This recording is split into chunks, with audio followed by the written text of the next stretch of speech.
Let's come back to East Africa, where Kenya's central bank is considering following the footsteps of Nigeria's new bank consolidation program. Speaking at the post-monetary policy meeting briefing held today in Nairobi, the CBK governor, Dr. Thugge'S, says Kenyan banks need to be stronger and able to compete both regionally and globally. As of the March 2024 survey, only 40% of respondents thought inflation would increase. So that's a significant decline from 57 to 40%. In terms of 3 months forward-looking, 60% of the respondents in November 2023 thought inflation would go up. But only 34% of respondents in the March survey think that inflation will go up. So that's a significant improvement. So generally, there is expectation that inflation will improve and decelerate over the coming months. Moving to the domestic economy, again, here we have not really changed anything. We expect the economic growth to remain robust. We expect real GDP to increase by 5.6% in 2023. We also expect that momentum to be sustained into 2024, and for real GDP to grow at 5.7%. The main drivers of this robust growth is the agricultural sector, which continues to grow quite rapidly, reflecting the good weather. For 2023, we expect agriculture to have grown by 6.6%, and then we expect a slowdown to 4.9% in 2024. And the slowdown is just mainly reflecting the fact that 2023 was such a strong performance, and so we expect just from a base point of view, a slowdown in agricultural growth in 2024. But importantly, also we expect manufacturing to start contributing to overall GDP growth. Last year, we estimate that manufacturing grew by 1.9%, but now we are just because of the government's policies under the bottom-up economic transformation agenda and the focus on manufacturing and value addition, we expect manufacturing to increase to 3%. Although we still believe that this is low, this can be improved. And indeed, over the medium term, we do expect this growth in manufacturing to be a driver of growth in the medium term and to increase by more than the 3% that is shown there.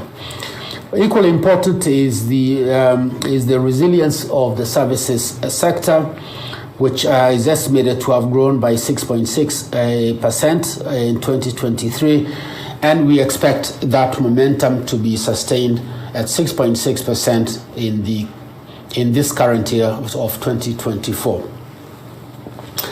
We've also looked at in terms of making our estimates and projections for 2023 and also for 2024.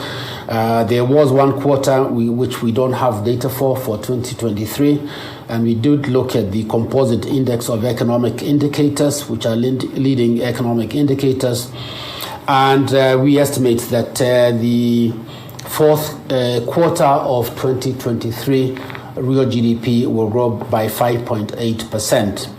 And you can see our previous estimates of actual growth have not differed very much from what is indicated by the composite index. Similarly, we expect a fairly strong first quarter of 2024 at 5.8, so that momentum will be sustained. And also this comes from the surveys that we have undertaken in the agricultural sector. Most respondents in the agricultural sector think not only prices will come down, but also there will be increased production.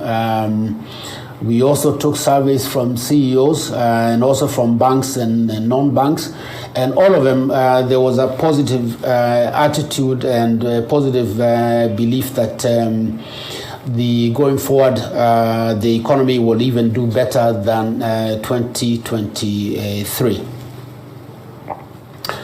Credit to the private sector decelerated in February from 13.8% to 10.3%. But this deceleration is a reflection really of the appreciation of the exchange rate. A certain amount of private sector loans is denominated in dollars, and therefore when the exchange rate appreciated, the level of credit to the private sector did decline, and that's reflected in the slowdown from 13.8 to 10.3. When we strip the exchange rate impact on the credit to the private sector, you can see really that since December, credit to the private sector has remained broadly unchanged at around 8.3 to 8.4%. Moving on to the balance of payments. Again, here I understand it's very difficult to read what's there. Maybe we need to improve on this presentation. But broadly speaking, we have a current account.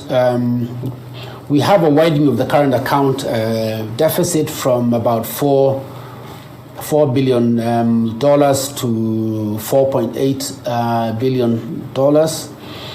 And we expect that increase or the overall current account deficit of 4.8 to be financed by the capital account of about $156 million. But more importantly, the financial account of $4.381 billion, and we expect an overall balance of payments surplus of $1.35 billion.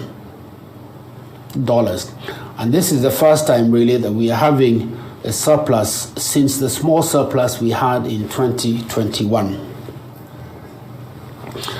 With regard to the current account deficit, last year we estimated the current account deficit to be about 3.8% of GDP. We expect roughly the current account to be around 4%, which we consider to be a sustainable level of current account that will not result in increasing debt levels. For the 12 months to February of 2024, we estimate the current account deficit of about 4.3%, and this is a narrowing of the deficit from 4.7% during the same period last year of February 2023. In terms of the exports of goods and services, last year we experienced a reduction in our total exports by about 2.2%. For the 12 months up to February, we've seen some improvement, and that the reduction in exports is only 1.7% compared to the 2.2% through December.